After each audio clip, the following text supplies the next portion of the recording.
नमस्कार, मैं हूं श्वेता सिंह और आप देख रहे हैं आज तक। आतंक के आका सैयद सलाहुद्दीन को अमेरिका ने ग्लोबल टेररिस्ट घोषित कर दिया है, लेकिन क्या वो अपनी हरकतों से बाज आएगा?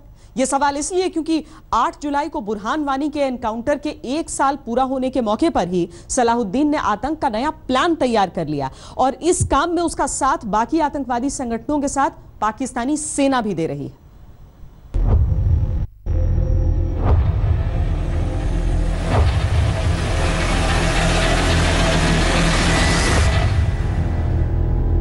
घाटी में हालात सामान्य नहीं है, यह सच है।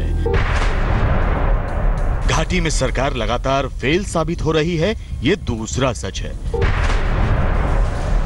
घाटी में आतंकवादी वारदातों में बढ़ोतरी हुई है, यह तीसरा सच है।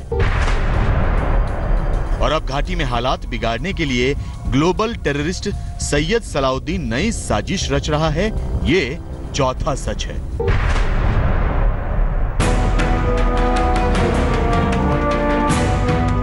जी हां, हिजबुल मुजाहिदीन का सरगना वही सैयद सलाहुद्दीन जिसे 2 दिन पहले अमेरिका ने ग्लोबल टेररिस्ट घोषित किया है। यूं सलाहुद्दीन को ग्लोबल टेररिस्ट इसलिए घोषित किया गया है ताकि उसके संगठन की कमर तोड़ी जा सके, लेकिन पाकिस्तान की पनाह में बेपरवाह सैयद सलाहुद्दीन घाटी में तबाही का नया खौफनाक प्लान बना रहा है। बीते साल 8 जुलाई को आतंकवादी बुरहान वानी का एनकाउंटर हुआ था, तो इस साल 8 जुलाई को आतंकी संगठन बुरहान वानी का शहादत दिवस मनाने की तैयारी में जुटे हैं। सैयद सलाहुद्दीन भी इस शहादत दिवस का इंतजार कर रहा है। 8 जुलाई को हिजबुल मुजाहिदीन के मासूम कमांडर बुरहान मुजफ्फर वानी की शहादत का दिन। सरहद आर पार मैदानी कारजार और बेस कैंप में 8 जुलाई से लेकर 13 जुलाई तक पूरे जोश और जज्बे से मनाने का एहतमाम किया है। दरअसल सैयद सलाहुद्दीन को ग्लोबल टेररिस्ट घोषित किए जाने के बाद माना जा रहा है कि वो और आक्रामक तेवर दिखाएगा, या कहें वो किसी बड़ी वारदात को अंजाम देकर जताना चाहेगा कि ग्लोबल टेररिस्ट घोषित किए जाने से उसकी ताकत कम नहीं हुई। साफ तौर पे ये सैयद सलाहुद्दीन बात कर रहा है या पाकिस्तान आर्मी कर रही है, ये साफ तौर पे नजर आ रहा है, क्योंकि अभी सब जानते हैं कि ये नॉन स्टेट एक्टर नहीं है, ये वही बोल रहा है जो पाकिस्तान आर्मी और आईएसआई करना चाहती है। वैसे सच ये है कि सिर्फ हिजबुल मुजाहिदीन ही नहीं, लश्कर और जैश समेत तमाम आतंकी संगठन बुरहान वानी के शहादत दिवस को मनाने की तैयारी में जुटे हुए। आतंकी बुरहान वानी की शहादत के नाम पर कश्मीर घाटी में एक बार फिर आतंक की आग को भड़काने के लिए हिजबुल मुजाहिदीन, लश्कर और जैश के आतंकी एकजुट हो रहे हैं, तो दूसरी तरफ पाकिस्तानी सेना पीछे से फायरिंग और बैट एक्शन से इनकी मदद कर रही है। आतंकवादी संगठन बुरहान वानी के बहाने अपनी ताकत दिखाना चाहते हैं, तो पाकिस्तानी सेना आतंकवादियों के जरिए सीमा पर अपनी गतिविधियां तेज करना चाहती है। सेना को मिली खुफिया जानकारी के मुताबिक पाकिस्तान 8 जुलाई के आसपास एक बार फिर एलओसी पर अपनी हरकतें तेज कर सकता है। पाकिस्तान 8 जुलाई से पहले एक बार फिर बैट एक्शन टीम से भारत की पोस्ट पर आतंकी हमले करवा सकता है। ऐसे सभी हमले पाकिस्तानी सेना की फायरिंग की आड़ में हो सकते हैं। खुफिया सूत्रों के मुताबिक खास तौर से पुंछ और राजौरी में एलओसी पर पाकिस्तान ऐसी कार्रवाई को अंजाम दे सकता है। इतना ही नहीं, पुंछ और हाजी पीर के दूसरी तरफ पाकिस्तान की पोस्ट पर पाकिस्तानी सेना के स्पेशल फोर्स एसएसजी के जवानों की हरकत बढ़ भी गई है, जहां कुछ जवान ड्रेस में तो कुछ पठानी सूट में देखे गए हैं। यानी पाकिस्तानी सेना भी आतंकवादियों के कंधे पर रखकर अपनी बंदूक चलाना चाहती है। पाकिस्तान सेना की नापाक हरकतों के बीच भारतीय सेना भी चौकस हो गई। पिछले हफ्ते ही भारतीय सेना ने पुंछ में पाक सेना के एक बैट एक्शन को नाकाम किया था, जिसमें एक घुसपैठिया मारा गया जबकि 2 सेना के जवान शहीद हुए। जनवरी से लेकर जून तक इस साल पिछले 6 महीनों में भारतीय सेना ने पाकिस्तानी सेना के 3 बैट एक्शन को नाकाम किया। पाकिस्तान रोजाना ही सीज फायर का उल्लंघन करता है, लेकिन इस बार वो थोड़ा आक्रामक तरीका अपनाने की फिराक में है। खुफिया सूत्रों की माने तो मंगलवार को भारत की जवाबी कार्रवाई में एक पाकिस्तानी सैनिक की मौत हो गई थी, जिससे पाकिस्तान बौखलाया हुआ है। लेकिन अहम सवाल सेना के आमने सामने होने का नहीं, घाटी के हालात बिगाड़ने की साजिश का। तो क्या 8 जुलाई के आसपास के दिन घाटी के लिए चुनौती भरे साबित होंगे? क्योंकि खुफिया जानकारी कह रही है कि 8 जुलाई के आसपास सभी आतंकवादी संगठन एक साथ मिलकर अपनी ताकत दिखाएंगे तो पाकिस्तानी सेना की मदद से एलओसी पर अलग अलग लॉन्चिंग पैड के जरिए 200 आतंकी घुसपैठ की भी कोशिश कर सकते हैं और इस कोशिश में अहम भूमिका सैयद सलाउद्दीन निभा सकता है। आने वाले दिनों में आतंकियों और पाकिस्तानी सेना की किसी भी नापाक हरकत का जवाब देने के लिए सेना ने पूरी तैयारी की है। खासतौर से लाइन ऑफ कंट्रोल पर पाकिस्तानी सेना की हर हरकत पर कड़ी नजर रखी जा रही है। तो कश्मीर घाटी के अंदर मौजूद आतंकियों को सेना कोई मौका नहीं देना चाहती और ऐसे में आतंकियों को मार गिराने का सेना का आंकड़ा आने वाले दिनों में 100 के पार पहुंच सकता है। कैमरामैन परवीन विश्वास के साथ मंजीत नेगी, दिल्ली, आज तक। सैयद सलाहुद्दीन को ग्लोबल टेररिस्ट घोषित करने से उसके संगठन की कमर टूटना तय है, लेकिन पाकिस्तान उसके बचाव में ऐसे उतर आया है कि लगता है कि सलाहुद्दीन आतंकवादी नहीं है बल्कि पाकिस्तान का कोई बड़ा धार्मिक नेता है। पाकिस्तान की मेहरबानियां ही हैं कि सलाहुद्दीन के बचाव में विदेश मंत्रालय से लेकर गृह मंत्रालय तक वहां के बयान जारी कर रहे हैं।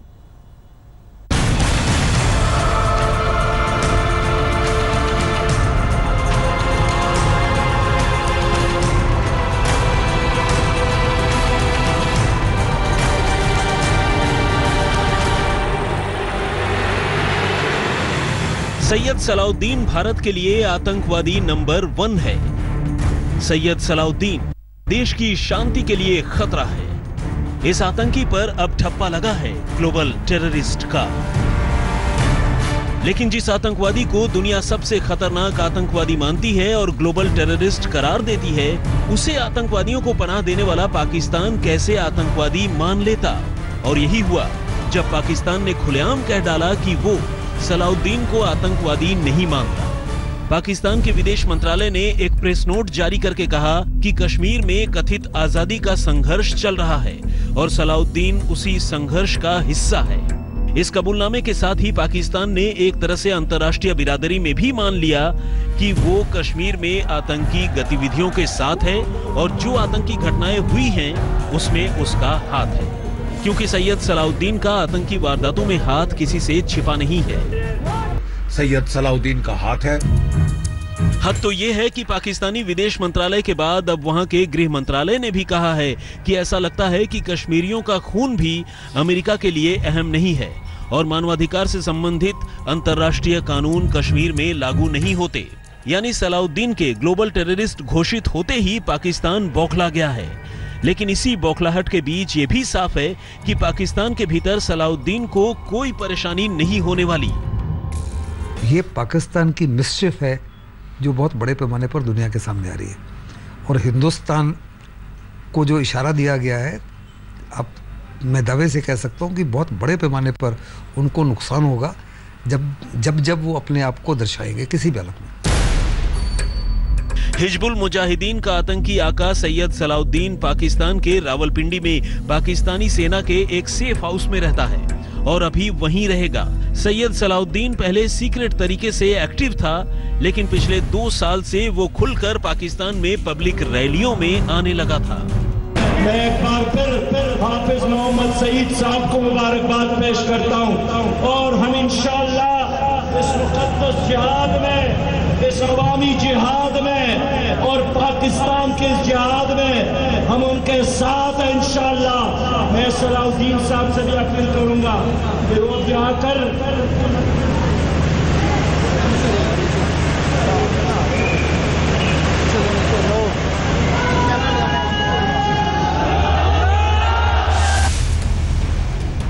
ये पाकिस्तान के रावलपिंडी की 20 जुलाई 2016 की तस्वीर है, जहां पाकिस्तानी सेना का हेडक्वार्टर था। वहां पर पाकिस्तान के सभी छोटे बड़े आतंकवादी सबसे बड़ी रैली कर रहे थे और भारत को तबाह करने की कसमें खा रहे थे। हाफिज सईद के साथ सैयद सलाउद्दीन भी बगल में खड़ा दिख रहा था और अभी भी ऐसी ही तस्वीर दिखेगी, क्योंकि पाकिस्तान आतंकवादी को आतंकवादी नहीं मानता। इस वक्त रियासतगीर सियासी तहरीक अल्हम्दुलिल्लाह उसको एक मुसल्लमा मुखलिस और मुत्तहिद क़यादत के सरबराही में मरबूत और मुतहरिक होना चाहिए उस तहरीक को रियासतगीर लेवल पर। सैयद सलाउद्दीन कश्मीर में आतंकवादी हमलों के लिए आतंकी तैयार करता रहा है। वो रावलपिंडी से लेकर लाहौर, कराची से लेकर पाकिस्तान के कब्जे वाले कश्मीर तक में खुलेआम घूम घूम कर आतंकी इकट्ठा करता है और पाकिस्तान का सिस्टम उसे पूरी तरह से सपोर्ट करता है। पाकिस्तान ने चीन के जरिए कई बार सैयद सलाउद्दीन को अंतर्राष्ट्रीय आतंकवादी घोषित करवाने से बचाया है। उन्होंने ये भी कोशिश की, अभी इसी NIA की सिफारिश पर भारतीय वज़ारत खारजा ने एक डोजियर तैयार किया, रेजोल्यूशन मूव किया सिक्योरिटी काउंसिल में जी सलाहुद्दीन को वर्ल्ड टेररिस्ट करार दिया जाए।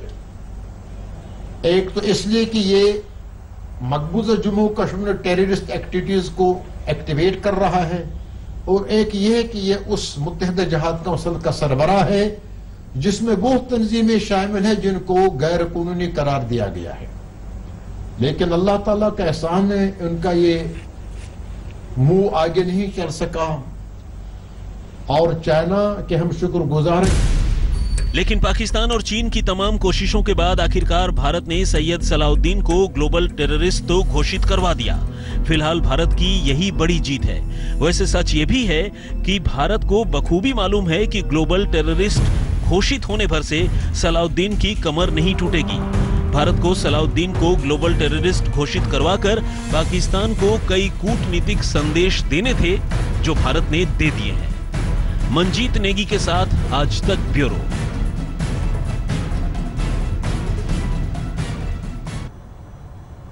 पर क्या सैयद सलाहुद्दीन का ग्लोबल टेररिस्ट घोषित होना भारत के लिए बड़ी कामयाबी है? यह सवाल आज देश में कई लोग पूछ रहे हैं। तो आइए आपको बताते हैं कि सलाहुद्दीन का ग्लोबल टेररिस्ट घोषित करवाकर भारत ने एक तीर से कितने निशाने साधे।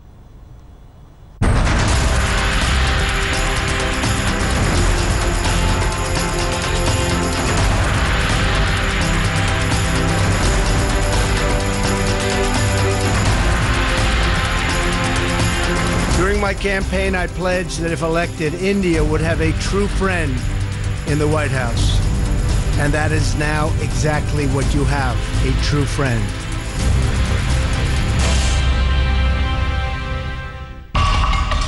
दो सच्चे दोस्त गले मिले तो पाकिस्तान को मिर्च लगनी ही थी, लेकिन तीखी मिर्च इस मुलाकात से पहले ही उस वक्त पाकिस्तान को लग चुकी थी जब हिजबुल मुजाहिदीन के आका सैयद सलाउद्दीन को ग्लोबल टेररिस्ट घोषित किया गया। भारत ने सैयद सलाउद्दीन को ग्लोबल टेररिस्ट घोषित करवाकर एक तीर से कई निशाने साधे और इनमें सबसे अहम निशाना है पाकिस्तान। क्योंकि याद कीजिए, संयुक्त राष्ट्र में पाकिस्तान के प्रधानमंत्री नवाज शरीफ ने आतंकवादी बुरहान वानी को कैसे याद किया था। Burhan Wani, the young leader murdered by Indian forces, has emerged as a symbol of the latest Kashmiri intifada. इतना ही नहीं, पाकिस्तान ने हर बड़े देश के सामने बुरहान वानी को कश्मीरी लड़ाई का योद्धा बताया और उसके एनकाउंटर को कश्मीर में मानवाधिकार हनन का मामला बताया। बुरहान वानी का संबंध हिजबुल से था और हिजबुल का आका सैयद सलाउद्दीन है। तो एक कूटनीतिक संदेश देने के लिए भारत ने हिजबुल के मुखिया पर आंख गड़ाई और उसे ग्लोबल टेररिस्ट घोषित करवाकर पाकिस्तान को 3 संदेश साफ दिए। पाकिस्तान कश्मीर में आतंकवादियों की लड़ाई को लेकर अनर्गल बयानबाजी से अंतर्राष्ट्रीय समुदाय को बहका नहीं सकता। ट्रंप प्रशासन भारत से संतुलन बनाने की कोशिश में पाकिस्तान को साधने का कम पक्षधर है। चीन पाकिस्तान की हर नापाक चाल में साथ भले हो, लेकिन हर बार उसकी मदद नहीं कर सकता। इतना ही नहीं, भारत अमेरिका ने आतंकवाद के खिलाफ ही सबसे बड़ा मोर्चा भी खोल दिया। Both our nations have been struck by the evils of terrorism, and we are both determined to destroy terrorist organizations and the radical ideology that drives them. We will destroy radical Islamic terrorism. Salauddin को global terrorist घोषित किए जाने के बाद उसके संगठन को विदेशी मदद मिलना बंद होगी। अमेरिका में संपत्तियां सीज होंगी, यानी सलाउद्दीन की परेशानियां कुछ तो बढ़ेंगी। लेकिन भारत की कामयाबी ये रही कि अब कश्मीर में आतंकवाद को कश्मीरियों की लड़ाई कहने का पाकिस्तानी तर्क अमेरिका ने सिरे से खारिज कर दिया। वरना सच ये भी है कि अंतर्राष्ट्रीय आतंकवादियों की अमेरिकी सूची में लश्कर का हाफिज सईद है, ISIS का बगदादी है, हक्कानी गुट का सिराजुद्दीन हक्कानी है, अल कायदा का जवाहिरी है और अब हिजबुल का सलाउद्दीन भी इसी सूची में है। बावजूद इसके इन संगठनों की हिंसक आतंकी वारदात घट नहीं रही। यानी सलाहुद्दीन को ग्लोबल टेररिस्ट के तमगे दिलाने से ज्यादा बड़ी जीत पाकिस्तान को यह बताना है कि कश्मीरियों की लड़ाई पर उसके दावे बकवास हैं और पूरी दुनिया के सामने उसका झूठ अब बेनकाब हो चुका है। आज तक ब्यूरो। अमेरिका ने अब माना है कि सैयद सलाहुद्दीन एक अंतर्राष्ट्रीय आतंकवादी है, जबकि भारत तो पिछले 2 दशक से चीख चीख कर दुनिया को उसकी सच्चाई बताता रहा है। जब हिजबुल का आतंक अपने चरम पर बढ़ रहा था, उसी दौरान सलाहुद्दीन की मांद में घुसकर आज तक ने उससे बात की थी। हमारे सहयोगी पुण्य प्रसून वाजपेयी ने 16 साल पहले सलाहुद्दीन का इंटरव्यू किया था। आप एक बार फिर देखिए उस इंटरव्यू के कुछ खास हिस्से। कश्मीर के इन आतंकवादी संगठनों के सामने सबसे दिलचस्प पहलू तालिबान का है। खासतौर पर तालिबान के ओसामा बिन लादेन का जो प्रभाव यहाँ आतंकवादी संगठनों में देखने को आता है, ऐसे में ये एक बड़ी मजबूरी है कि अगर वो खुद को तालिबान से जोड़ते हैं और ये बात कहते हैं कि कश्मीर में कहीं तालिबान या ओसामा बिन लादेन का साथ है, तो फिर उनके ऊपर कहर अंतर्राष्ट्रीय तौर पर पड़ेगा। वहीं दूसरी तरफ वो चाहते हैं कि ओसामा बिन लादेन या तालिबान का आशीर्वाद उन्हें मिलता रहे। इसका सीधा मतलब यह भी है कि हथियार और मुजाहिद के नाम पर वो जो जिहाद कर रहे हैं, उसमें इस्लाम या धर्म की बदौलत उनको एक आशीर्वाद मिलता रहे। यही वजह है कि तालिबान से ये लोग खुद को जोड़ते तो हैं, लेकिन अपने जिहाद में तालिबान के साथ होने से साफ इनकार करते हैं। हम तो एक मुसल्लह जद्दोजहद जारी रखे हुए हैं, ये बहर सूरत जारी रहेगी। मुज़ाकरात के टेबल पर मुज़ाकरात को जारी रखना, आगे बढ़ाना और इन सरबराहों का काम है और कश्मीरी क़यादत का काम है। हम लोग तो बहर सूरत एक मुसल्लह महाज पर लड़ रहे हैं और हमारा मौक़िफ़ ये है कि ये हमारी जद्दोजहद तब तक जारी रहेगी जब तक ना बुनियादी मसले का हल जम्मू कश्मीर के अवाम की ख्वाहिश के मुताबिक सामने नहीं आता। वाजपेयी और मुशर्रफ की बातचीत को लेकर अगर आतंकवादी संगठन इस सकते में है कि कोई समझौता हो सकता है, तो इससे कहीं ज्यादा बड़ा संकट उनके सामने ये है कि जिस तर्ज पर उनके आंदोलन को खड़ा किया गया, अब कहीं उसे भारत और पाकिस्तान अपने राजनीतिक संकट को सुलझाने के लिए कोई औजार न बना लें। यही वजह है कि सीधे तौर पर आतंकवादी ये साफ कह रहे हैं कि मुशर्रफ चाहे कहें वो जिहाद बंद नहीं करेंगे। वहीं दूसरी तरफ पाकिस्तान में यह माना जा रहा है कि पॉलिसी मेकर अभी तक ये मानते रहे कि बातचीत के लिए भारत तभी राजी हो सकता है जब जिहाद में तेजी आए, आतंकवादी हिंसा में बढ़ोतरी हो। इस वजह से जिहादियों को उसने आगे बढ़ाया, लेकिन बातचीत जैसे जैसे नजदीक आती जा रही है, माना जा रहा है कि आखिरी वक्त में मुशर्रफ कहीं जिहादियों को ही ढाल के तौर पर इस्तेमाल न कर ले। हालांकि जिहादी अभी से बचे हुए हैं और आतंकवादी संगठन एक बार फिर खुद को कश्मीर से ही जोड़कर देखना भी चाह रहे हैं। यहाँ की सियासी तंजीमें और कश्मीर इशू को आगे लाकर ज़्यादा से ज़्यादा पॉलिटिकल पावर गेन करने की कोशिश करती हैं, क्योंकि कश्मीर इशू है ही ऐसा इशू जो पाकिस्तान के लिए कौमी इशू है और ये एबो ऑल डिफरेंसेस एक इशू है जिस पर कौम का कंसेंसस होना ज़रूरी है। जो मौजूदा भाजपा हुकूमत है, जब इन्होंने इलेक्शन लड़ा, उन्होंने भी इंडिया के अवाम के सामने 2 वादे रखे। देयर सारा जो election manifesto that was twofold. Number 1, to make India a nuclear power, एक वादा था। दूसरा यह कि जो पाकिस्तान के पास कश्मीर है, आजाद कश्मीर, उसको आजाद करके इंडिया के साथ मिलाना। यानी इंडिया के अंदर भी वहां के जो एक्सट्रीमिस्ट वोट बेल्ट है उनको हासिल करने के वहां भी कश्मीर का कार्ड खेला जाता है। दरअसल हिजबुल मुजाहिदीन जैसे संगठन का मानना है कि वाजपेयी और मुशर्रफ जो बात करने जा रहे हैं उसमें कश्मीर कोर इशू हो ही नहीं सकता। एक तरफ सीज फायर का वापस लेना जो अमलन वहां पर नाफिज था नहीं, लेकिन नाम की एक चीज तो थी, और उसी वक्त बातचीत के लिए दावत देना, यह हमें एक तजाद नजर आता है। यहाँ यह समझ जरूरी है कि भारत और पाकिस्तान कश्मीर को लेकर चाहे जितने सक्रिय और संवेदनशील हो, लेकिन कश्मीरी का मुद्दा कश्मीरियों के लिए बिल्कुल अलग है। उनका मानना है कि कश्मीरी अस्मिता के नाम पर भारत या पाकिस्तान किसी से भी समझौता नहीं किया जा सकता। भारत और पाकिस्तान अपनी अपनी तर्ज पर चीज़ों को चाहे समेटे, लेकिन कश्मीरियों का मानना है कि यह अनफिनिश्ड एजेंडा है और जिसकी हिमायत अगर पाकिस्तान इस रूप में कर रहा है कि वो पाकिस्तान में शामिल हो जाए तो ये गलत है। मैं समझता हूं कि कश्मीरी क़यादत का बुनियादी हक है और वो इस्तेहकाक रखते हैं कि उनको मदऊ किया जाए, बातचीत में शामिल किया जाए। हथियार उन्हें आसानी से मिल जाते हैं, लेकिन कश्मीर को लेकर अंतर्राष्ट्रीय मंच पर किस रूप में उसे आगे बढ़ाया जाए, विकसित किया जाए, हिजबुल के लिए अभी भी एक चुनौती भरा विषय है। शायद यही वजह है कि हिजबुल के दफ्तर में हथियार से ज्यादा साहित्य मिल जाएगा, जबकि जमातुल मुजाहिदीन के दफ्तर में सिर्फ हथियार मिलेंगे। ये जो 1 करोड़ 20 लाख अवाम हैं, इनको हक दिया जाए बगैर किसी बैरूनी मुदाखलत की अपने इस जम्मू कश्मीर के मुस्तकबल का फैसला करें, चाहे इत्तेफाक राय से फैसला करें या कसरत राय से, लेकिन फैसला होगा इस अवाम के। जहां तक डिवीजन ऑफ कश्मीर का ताल्लुक है, न आज तक हम उसके साथ थे, न इस वक्त है, न हम आइंदा हम ऐसी कोई साजिश को पनपने देंगे। पाकिस्तान में आतंकवाद खुलेआम फलता फूलता है और यह बात अब दुनिया में किसी से छिपी नहीं है, लेकिन इस सच को जानते हुए भी चीन जिस तरह आतंकवाद के मुद्दे पर पाकिस्तान के पक्ष में खड़ा होता है वो दुनिया को चौंकाता है।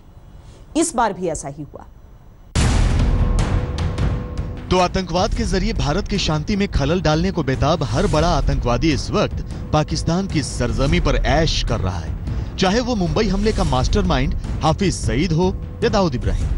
अमेरिका ने तमाम आतंकवादियों को ग्लोबल टेररिस्ट घोषित कर रखा है, लेकिन पाकिस्तान इस सच को देखते जानते हुए भी आंख मूंद कर बैठा हुआ है और पाकिस्तान के साथ दुनिया की नजर में धूल झोंकने का काम चीन भी कर रहा है। यही वजह है कि भारत और अमेरिका ने पाकिस्तान से अपनी सरजमी का इस्तेमाल सीमा पार आतंकवाद के लिए न करने की अपील की और सैयद सलाउद्दीन को ग्लोबल टेररिस्ट घोषित कर अमेरिका ने पाकिस्तान को कटघरे में खड़ा किया तो चीन उसके बचाव में उतरा है। चीन ने कहा कि पाकिस्तान आतंकवाद के खिलाफ लड़ाई में सबसे अग्रिम मोर्चे पर है और अंतर्राष्ट्रीय समुदाय को उसे इसके लिए उचित मान्यता देनी चाहिए। वैसे ये पहली बार नहीं है जब आतंकवाद के विरोध की बात कहते कहते चीन पाकिस्तान के पक्ष में खड़ा हुआ है। भारत ने संयुक्त राष्ट्र में मौलाना मसूद अजहर को अंतर्राष्ट्रीय आतंकवादी घोषित करने की मांग की तो अमेरिका, इंग्लैंड, फ्रांस भारत के पक्ष में आ गए, लेकिन चीन ने वीटो लगा दिया। वीटो की अवधि इस जुलाई में खत्म हो रही है और चीन ने संकेत यही दिए हैं कि वो मसूद अजहर को फिर बचाएगा। मुंबई बम धमाकों के बाद भी भारत ने मसूद अजहर को अंतर्राष्ट्रीय आतंकवादी घोषित करने की मांग की थी। उस वक्त संयुक्त राष्ट्र ने उसके संगठन जैश-ए-मोहम्मद को आतंकवादी संगठन घोषित कर दिया था, लेकिन उस वक्त भी चीन ने उसे बचाने का काम किया था। 2008 में 166 लोगों की हत्या के जिम्मेदार मुंबई हमलों के सूत्रधार ज़कीउर रहमान लखवी को 2015 में पाकिस्तान की जेल से रिहा कर दिया तो भारत ने पाकिस्तान की इस हरकत पर संयुक्त राष्ट्र में कार्रवाई की मांग की थी, लेकिन चीन ने अपर्याप्त जानकारी का हवाला देकर इस भारतीय प्रस्ताव को भी ठुकरा दिया था। पाकिस्तान आतंकवाद से पीड़ित है, ये सच है, लेकिन वो गुड टेररिज्म और बैड टेररिज्म के बीच फंसा है, ये भी दूसरा सच है। चीन के पाकिस्तान में आर्थिक हित हैं। भारत के खिलाफ मोर्चेबंदी में भी पाकिस्तान चीन का खास साथी है, लेकिन जिस तरह चीन पाकिस्तान के आतंकवाद को नजरअंदाज कर रहा है, उसका नुकसान सिर्फ भारत को नहीं बल्कि समूचे दक्षिण एशिया को हो रहा है। आज तक ब्यूरो। 71 साल का सैयद सलाहुद्दीन पहले एक टीचर बना, फिर राजनीति का चस्का ऐसा चढ़ा कि जम्मू कश्मीर विधानसभा में जाने का ख्वाब देखने लगा। चुनाव भी लड़ा, लेकिन जम्मू कश्मीर के लोगों ने उसे बुरी तरह हरा दिया। चुनाव में हारा तो जम्मू कश्मीर को ही हराने निकल पड़ा, आतंकवादी बन गया और इसमें उसकी पीठ पर हाथ रख दिया पाकिस्तान ने।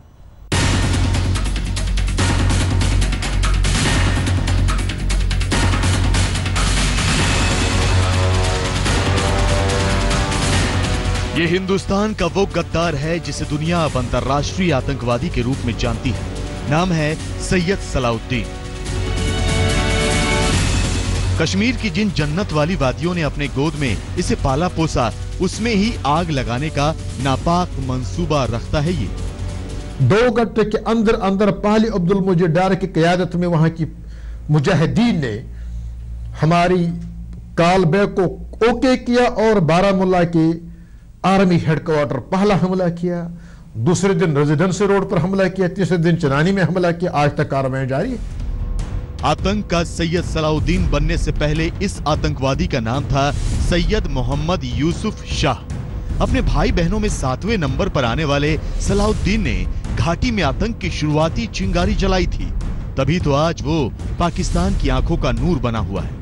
1980 के दशक में सलाउद्दीन ने जम्मू और कश्मीर की राजनीति में हाथ आजमाया।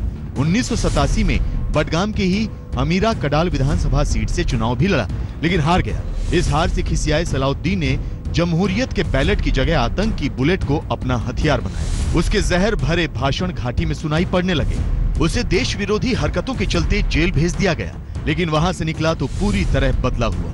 5 नवंबर 1990 को यूसुफ शाह सैयद सलाउद्दीन बन गया। पहली बार घाटी में आजादी का नारा सलाउद्दीन ने ही उछाला। क्योंकि हम अमन के तलाश में नहीं निकले हैं, हम आजादी के तलाश में निकले हैं। हमने अपने अमन को, अपनी इज्जत को, अपनी जान को, अपनी सब चीज को कुर्बान किया है आजादी के हुसूल के लिए। एक बार आतंक का चोला पहना तो सैयद सलाउद्दीन को पनाह मिला पाकिस्तान में। सीमा पार करके पाकिस्तानी कब्जे वाले कश्मीर के मुजफ्फराबाद में पहुंचा, जहां उसने हिजबुल मुजाहिदीन नामक संगठन बनाया, जिसका आज भी वो सरगना है और जिस संगठन का बुरहान वानी पिछले साल मारा गया। बुरहान वानी और उनके साथियों की शहादत के बाद जिस सतह पर तहरीक चंद दिन के अंदर अंदर खड़ी हो गई है, मैं समझता हूं कि पाकिस्तान को सही मानों में कश्मीरी लोगों के जज्बात का एहसास होना चाहिए। घाटी में सीधे साधे हजारों नौजवानों को आतंक की फैक्ट्री में धकेलने वाला सलाउद्दीन पाकिस्तान में यूनाइटेड जिहाद काउंसिल का भी सरगना है। 2.5 दशक से इसके आतंक फैलाने वाले सलाउद्दीन ने ही पिछले साल जनवरी में पठानकोट एयरबेस पर आतंकी हमला कराया। उस हमले में उसके यूनाइटेड जिहाद काउंसिल का ही हाथ था।